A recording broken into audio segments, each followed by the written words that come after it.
one of the things that I used to muse to my mentor about was, I am astounded at how much time I spent thinking in year one. Like, there were blocks in my diary dedicated to thinking about, what am I building?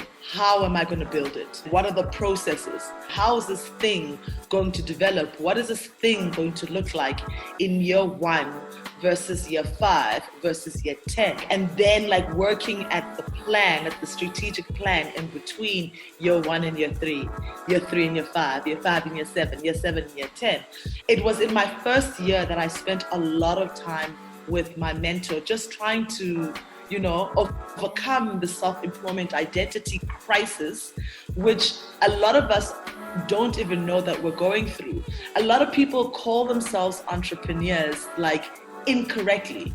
So for me, it was about understanding that when we speak about self-employment, what are the different types of self-employment identities that exist, and which identity was best suited for me and that I wanted to encompass. So, and this is what they are. It's freelancer, contractor, consultant, entrepreneur, or solopreneur. These are 3 key traits of each one. So a freelancer is you exchange time for money. You have short-term contracts, and you have multiple clients. It's where not isikusako, like you're working, like it's just you. So, and I think that's really important, because often freelancers call themselves entrepreneurs. And the fundamental difference between being a freelancer and entrepreneur is that when you're an entrepreneur, you're trying to create something that is bigger than yourself. This thing is so big that it doesn't need you to be present in order for it to work, in order for it to create revenue and create an income. And what's really like a really key thing about being an entrepreneur is that, most times you're building a business, or you should be building your business in a way that you're able to sell it. A lot of us are building businesses that are too linked to who we are, that require our physical presence almost on a daily. And then when we're trying to sell our businesses, we can't, because clients insist on speaking to Bang Bang. And then you have a contractor, similar to a freelancer, because you exchange time for money as well, but your contracts tend to be longer, right? They're longer term, and you're more likely to work on site. Most of the freelancers I work for work remotely. I think at best we may have like a weekly status meeting, together, whether it's like a breakfast, a lunch, or a dinner, where we catch up formally, but they work from their own places of work. So whether that's an actual office or an at-home office, I don't even know. Some of them aren't even in the city or country. And the solopreneur is similar to an entrepreneur. You're small and you do everything yourself, though, in this instance, and you primarily outsource your support. So unlike a freelancer is not the type of self-employment identity that hires people. You do everything yourself. But as a solopreneur, you can actually partner up.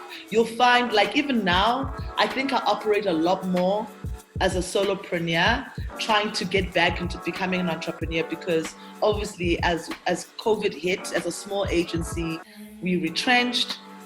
And so now as we start getting back into the economy, my personal ambition is to shift from solopreneur and back to being an entrepreneur, because I want to build something that's bigger than myself. Also, solopreneurs can be people who create products that earn passive income as well. So you are not necessarily you need to be physically present in order for things to work. My favorite employment identity is consultant.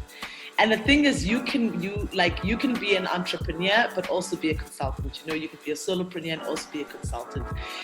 This is like, I think the consultants are like the identities of the future. Guys, you're getting paid. You're a thinker. You're not a doer. You're making recommendations. You are handing over strategy, and you're like, good luck, let me know how that goes. There's still a level of accountability, and it's interesting for me, because actually, since I began my business, the consulting portion of it has been a huge commercial asset for me. So I find that I consult for bigger ad agencies now on a strategic basis.